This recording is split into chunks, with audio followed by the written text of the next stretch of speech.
2014년 두 개의 큰 사건이 있었는데 하나는 대한민국이었고 하나는 우크라이나였습니다. 대한민국에서는 세월호 침몰 사고가 터져서 299명이 죽었고 5명이 실종이 된 사건이 있었습니다. 똑같은 해 2014년 러시아가 우크라이나를 침공을 해서 그 크림 반도를 점령한 사건이 세상을 떠들썩하게 했습니다. 바로 그때 뉴욕 모자이크 교회가 탄생이 된 겁니다. 참 어수선했던 한 해였는데 그때 모자이크 교회가 탄생이 됐고 벌써 9년이란 세월이 흘렀는데 그 9년의 세월이 얼마나 감사한지 참 하나님께 감사가 넘칩니다. 제가 아까 읽어드렸던 요한복음 3장 16절 성경에 나오는 성경 구절 중에 가장 유명하고 짧은 한 구절이지만 그 안에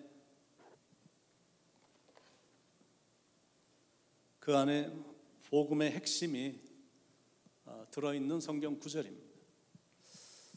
먼저 성경의 첫 부분을 복음에 대해서 우리가 이해를 하려면 성경의 첫 부분을 좀 우리가 이해를 해야 되는데 하나님께서 우주 만물을 창조를 하셨습니다. 창조하기 전에는 이 우주 만물이 아주 칠흑과 같은 어두움이 있었던 우주였습니다. 빛이라고는 하나도 없었던 어둠만이 있었던 우주였는데 첫째 날 하나님께서 빛을 만드셨습니다. 어둠 속에 빛이 있으라 하시니 빛이 있었고 그래서 하나님이 빛을 어둠과 나누셨습니다. 그래서 빛은 낮이 됐고 어둠은 밤이 된 거예요. 그리고 나서 하나님께서 하늘을 만드시고 그리고 이 땅을 만드시고 그리고 바다를 만드신 겁니다. 그래서 이것을 나누셨습니다. 그리고 나서 하늘에는 수많은 새들을 만드셨고 그리고 이 땅에는 동물을 만드셨고 식물을 수도 없이 많은 식물을 만드셨고 그리고 바다에는 어류들을 만드셨습니다. 그리고 나서 마지막 날이 됐을 때 당신의 형상을 닮은 인간을 만드신 겁니다. 인간을 만드셔서 남자와 여자를 만드시고 그들에게 복을 주시고 이 모든 것들 하늘에 있는 새들과 이 땅의 동물들과 바다의 어류들을 다스리도록 인간을 지으신 겁니다. 하나님께서 이 모든 창조물을 보신 후에 소감은 보시기에 심히 좋았더라라는 소감이었습니다. 하나님이 너무 기뻐하셨습니다. 특히 이 교제를 할 수 있는 인간이 있다는 당신의 형상을 닮은 인간이 에덴 동산에서 거닐고 있다라는 그 사실만으로도 하나님은 너무 기쁘셔서 교제를 하던 중에 뱀이란 존재가 나타나서 하나님이 창조하신 인간들을 유혹해서 죄를 짓게 만들어 버린 겁니다. 그래서 하나님의 형상을 닮아서 영원히 살 수 있었던 존재였는데 죄가 들어옴으로 말미암아 하나님과 단절이 되게 된 겁니다. 아주 totally separated from God, 하나님으로부터 완전히 단절이 돼버리게 된 겁니다. 하나님하고 단절이 되니까 그때부터 인생은 고달파지고 괴로워지고 그리고 소망이 없어지는 인생, 비극적이고 비참한 인생으로 전락하게 된 겁니다. 그런데 인간들은 자기들이 범한 이 죄의 문제를 해결할 방법이 전혀 없었던 겁니다. 그 광경을 바라보시던 하나님이 마음이 너무나 아프셨던 겁니다. 하나님은 죄를 미워하시기 때문에 죄를 지으면 반드시 죄의 대가를 받아야 되는 건데 하나님은 공의의 하나님이시라 죄를 지으면 죄에 대한 대가를 받게 되어 있습니다. 그런데 하나님께 괴로웠던 게 뭐냐면 하나님은 공의로운 하나님이시지만 동시에 사랑의 하나님이신 겁니다. 죄는 미워하시지만 그러나 사람을 사랑하시는 하나님이시니까 이게 큰 딜레마에 빠지신 겁니다. 그 이유는 하나님께서 이 모든 것을 정말로 완벽하다고 느낄 정도로 이 모든 우주 만물의 이 창조물들을, 피조물들을 다 만드셨기 때문에 이 세상을 사랑하신 거고, 그리고 당신의 형상을 입은 인간들이기 때문에 사람들을 너무너무 사랑하신 겁니다. 하나님이 세상을 이처럼 사랑하사, 하나님이 사람들을 이처럼 사랑하사, 하나님이 우리를 사랑하사, 이게 하나님께는 너무나 큰 딜레마에 빠지신 겁니다. 왜냐하면 죄인들의 결과는 죄의 삭은 사망이거든. The wage of sin is death. 내가 죄를 지으면 죄의 대가로 결국에는 죽게 되는 겁니다. 그런데 사람이 죽게 되면, 죄인이 죽게 되면 죄인이 갈 곳은 지옥밖에 없거든. 근데 지옥이라는 것은 이거는 도중에 나오는 것도 아니고 영원히 그 안에서 고통을 당해야 되니까 사랑의 하나님이 이 장면을 바라볼 때는 마음이 너무나 아프신 겁니다. 그리고 이 지구 안에는 다 죄인들만 살고 있으니까 세월이 흘러서 사람들은 많아졌지만 그러나 이 지구 안에는 죄로 가득 찬 사람들만 살고 있는 겁니다. 그러니까 죄인이 죄인을 구원할 수가 없거든. 죄인을 구원하려면 죄가 없는 누군가가 와서 이 사람을 위해서 대신 죽어야 되는 겁니다. 그러면 이 죄가 탕감을 받게 되는데 이 지구 안에서는 이 죄인들을 구원할 존재가 없는 겁니다. 그러니까 반드시 지구 밖에 있는 누군가가 와서 이 죄인들을 구원해야 되는 겁니다. 그러니 사람들에게는 이 해결할 방법이 전혀 없으니까 하나님이 고민하시다가 마지막 최후의 카드를 꺼내신 겁니다. 사랑하는 독생자 내 아들을 보낼 수밖에 없구나라는 결론을 내리시게 된 겁니다.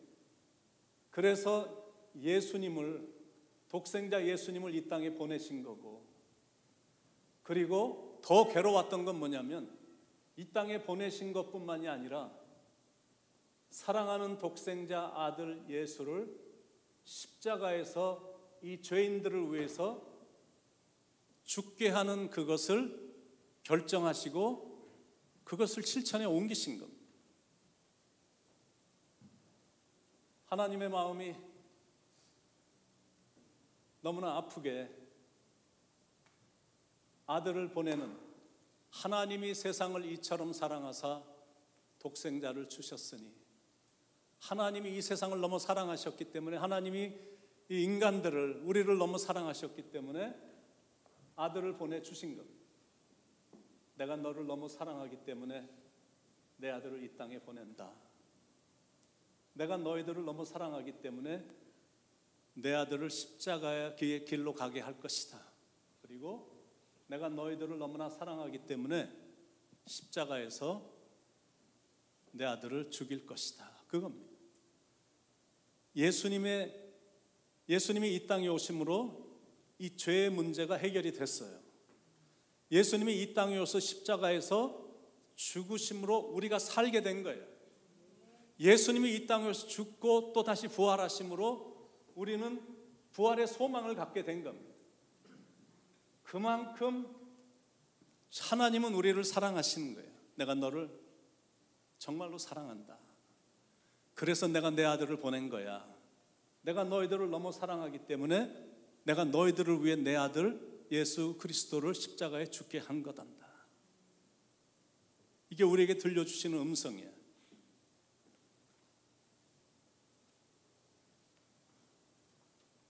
그래서 우리가 이 신앙생활을 하는 게 너무나 쉬워진 겁니다. 이 하나님의 계획을 예수님을 보내셨던 이 계획을 그냥 믿기만 하면 되는 거예요. 그리고 예수님이 나를 위해서, 우리를 위해서 오셔서 십자가에 가셨다라는 이 사실을 믿고, 그리고 그분을 내 마음에 영접하면 우리가 멸망치 않고 구원을 받고, 그리고 영생을 얻게 되고 천국에서 살게 되는 축복을 얻게 된다라는 거죠. 하나님이 세상을 이처럼 사랑하사 독생자를 주셨으니 누구든지 그를 믿는 자마다 멸망치 않고 영생을 얻게 하려 하심이라. 그러니까 멸망이라는 거는 예수님을 믿고 영접하기만 하면 멸망이라는 건 없어. You shall not perish. 절대 멸망이 없어. 예수님을 우리가 믿고 마음에 받아들이기만 하면 멸망치 않고 영생도 얻게 되고 내 마음에 평안도 얻게 되고 기쁨도 얻게 되고, 그리고 천국도 얻게 되고 행복도 얻게 되고, You shall have eternal life in heaven. 천국에서 영원히 살게 된다라는 거예요. 이렇게 쉬운 겁니다. 그분을 믿기만 하면 되고, 그분을 내 마음에 진실한 마음으로 영접하기만 하면 이렇게 영생을 얻게 되고 천국을 얻게 되는, 이렇게 쉬운 거예요. 다른 종교들은 막 가서 고행을 해야 되고 자기 몸을 막 학대하면서 수도를 쌓고 고행을 하고, 그런데도 문제를 해결받지 못하는 그 종교가 다인데, 오직 우리가 몸담고 있는 기독교만 이런 거를 안 해도 되는 거예요. 수도 안 해도 되는 거예요. 단순히 이 사실을 믿기만 하면 되고 영접하기만 하면 되는 거예요. 그렇기 때문에 이 복음이란 거는 얼마나 좋은 소식인지 모릅니다. 복음, 복된 소식, the good news, 이 기쁜 소식이에요. It is the good news. 우리에게는 너무 쉬워서 너무 좋은 소식인데, 그런데 하나님 편에서 볼 때는 처절한 것. 아들을 죽여야 되는 거거든. 아들을 죽여야 되는 거기 때문에 이 복음이라는 거는 하나님의 편에서 볼 때는 너무나 처절한 거거든. 그런데 그만큼 하나님이 우리를 사랑하신다라는 거예요. 그래서 우리가 이 사실을 믿고 우리가 교회만 왔다 갔다 하고 그냥 주님하고는 별로 상관없는 이런 신앙생활을 만약 하고 있다면 그런 인생은 너무 곤란하다라는 거거든요. 교회는 다녔지만 교회 마당만 밟고 다닌다든지 예수님하고는 별로 상관없는 인생을 산다면, 만약 우리 안에 예수님이 안 계시다면 We are nothing. 우리는 아무것도 아니야. nothing이란 거는 숫자로 말하면 제로거든요. 아무런 가치가 없는 거예요. 내 삶에 예수님이 안 계시다 그러면 We are nothing. We are nobody. 아무것도 아니야. 그런데 우리 안에 예수님이 계시면, 그분과 내가 동행하며 살면 We are something. We are somebody. 우리가 이렇게 대단한 사람이 된다는 거예요. 그래서 이렇게 예수님을 내가 개인적으로 만나는 게, 그분을 내 안에 영접하는 게 이게 얼마나 중요한지 몰라요.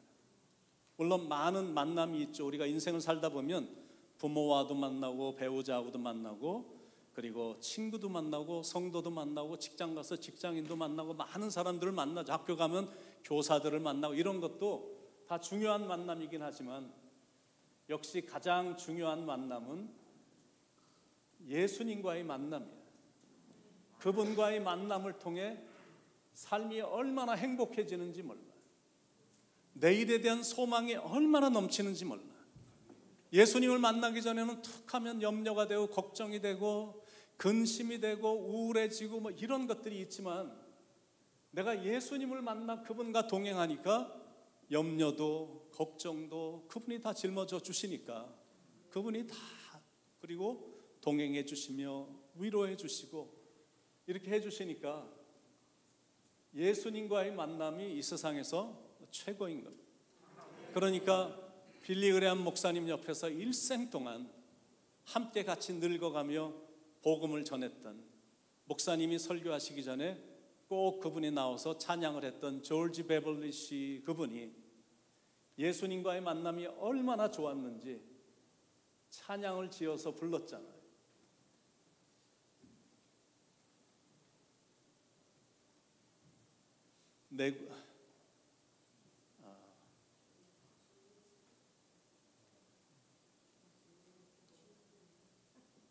세상 즐거움 다 버리고 세상 자랑 다 버렸네. 주 예수보다도 귀한 것은 없네. 이 세상 부귀와 바꿀 수 없네. 이 세상 명예와 바꿀 수 없네. 이 세상 행복과 바꿀 수 없다라고 고백을 선포를 하는 거예요. 예수님과의 만남이 얼마나 좋은지 세상 즐거움 다 버리고 세상 자랑 다 버렸네. 주 예수보다도 귀한 것은 없네. 주 예수 밖에는 없네. 이 고백이 나오는 거예요. 그러니까 내가 예수님을 분명히 만나면 성경에 나오는 빌립처럼, 성경에 나오는 베드로처럼, 그리고 성경에 나오는 사마리아처럼, 그리고 저처럼 이런 찬양의 고백이 막 저절로 나오는 거예요. 난 예수가 좋다오. 난 예수가 좋다오. 주를 사랑한다던 베드로 고백처럼 난 예수를 사랑한다오. 이런 고백이 나오는 거예요. 예수님이 좋은가 어떡합니까? 예수님이 얼마나 좋은지 어깨가 둥실둥실 처지면서 예수님 생각만 해도 너무 좋아. 그런데 예수님에 대해서 내가 찬양을 하니까 가만히 있을 수가 없는 거예요. 온몸이 계속 이렇게 둥실둥실 춤이 처지는 거거든요. 예수님과의 만남이 그렇게 좋은 거예요. 박지성이라는 축구 선수가 있습니다. 박지성이라는 축구 선수가 제가 최근에도 이렇게 보니까 유럽에서 한국 사람들이, 아시안들이 굉장히 많이 축구 팀에 들어가서 축구를 했는데 아직까지도 아시안 중에서는 최고의 축구 선수를 박지성으로 뽑고 있더라고요. 손흥민은 5등이고 박지성이 탑이야. 근데 이 사람이 했던 말이 있습니다. 내가 히딩크 감독을 만난 것이 나의 새로운 축구 인생의 시작이었다. 내가 히딩크를 만남으로 내 축구 인생은 완전히 변했다. 이렇게 자기의 받은 축복을 이렇게 고백을 했어요. 그러니까 사람이 좋은 사람을 만나게 돼도 내 삶을 바꿔놨다라고 말을 하는데 내가 예수 그리스도를 만나게 됐다. 이거는 너무너무 기가 막힌 스토리예요. 나 같은 사람이 예수님을 만나게 됐다니. 그리고 나 같은 사람을 주님이 오셔서 사랑한다고 고백해 주시고, 그리고 내 손을 꽉 잡고 많이 힘들지? 내 손을 좀 꽉 잡아라. 내가 너를 붙잡아 줄게. 끝까지 잡아 줄게. 이러면서 동행해 주시는 그분과의 만남이 있다라는 게 이게 얼마나 기가 막힌 스토리인지 모릅니다. 제가 가끔 젊었을 때 아주 막 세상으로 달려갔던 사람이어서 가끔 이런 설교하다가 그런 얘기를 할 때가 있는데, 만약 제가 아직까지 예수님을 만나지 않았다면 저는 진짜 날라리 중에 날라리였을 것이다 라고 생각을 합니다. 곧 국민학교 6학년 때부터 머리하고 다니는 스타일, 옷 입고 다니는 스타일이라든지 하여튼 학교만 가면 너무 날라리 같으니까 선배들한테 거의 날마다 맞을 정도였어요. 그러니까 이런 사람을 가만히 놔두고 예수님이 저를 만나 주시지 않으셨다면, 제가 예수님을 만나지 않았다면 정말 날라리 중에 날라리였을 거고, 그리고 모르긴 해도 밤을 좋아하고 골목 같은 걸 좋아하니까 이런 돌아가는 불빛 밑에서 하루살이처럼 내일도 모르고 오늘 놀자, 젊어서 놀자, 뭐 노세 젊어서 노세 이러면서 아마 굉장했을 것 같고, 그리고 그렇게 살다가 어쩌면 누구한테 칼에 맞아 죽었거나 아니면 미국 들어왔었어도 총에 맞아 죽었거나, 그래서 폐인이 됐거나, 아니면 젊었을 때 도박을 하도 좋아했으니까 도박에 심취돼서 정말로 폐인 중에 폐인으로 살다가 내 생명이 끊어졌거나, 아니면 그냥 살았다 할지라도 매일 절망 속에 인생을 분명히 살았을 것 같다는 생각을 저는 하고 있거든요. 그런데 제가 예수님을 만남으로 말미암아 저는 정말 행복한 사람이 됐습니다. 축복의 인생으로 바뀌었어요. 그분이 들어오셔서 내 사랑하는 자녀야, 내 사랑하는 아들아, 나는 너를 사랑한다. 내가 너를 사랑하기 때문에 내 아들 독생자 예수를 너를 위해 십자가에서 죽게 한 거야. 나는 너를 그만큼 사랑한다. 이런 얘기를 들려주시거든. 그런 말을 들을 때마다 마음에서 감격이 있는 거예요. 아버지 주일날 LA에 살고 있는 제 아들이 전화가 왔어요. 근데 제가 그때 예배를 인도하고 있었기 때문에 전화를 받지 못했습니다. 그래서 전화를 받지 못하고 예배 끝난 다음에 전화를 이렇게 받더니 앤서링에다가 아들이 남겨놨어요. 길게 이렇게 남겨놨지만 포인트는 뭐냐면 Hi Dad, This is Peter. This is your son Peter. Happy Father's Day. 그러면서 그 다음 나온 말이 참 감동스러운 말을 했어요. Daddy, thank you for being my father. Thank you for being my dad.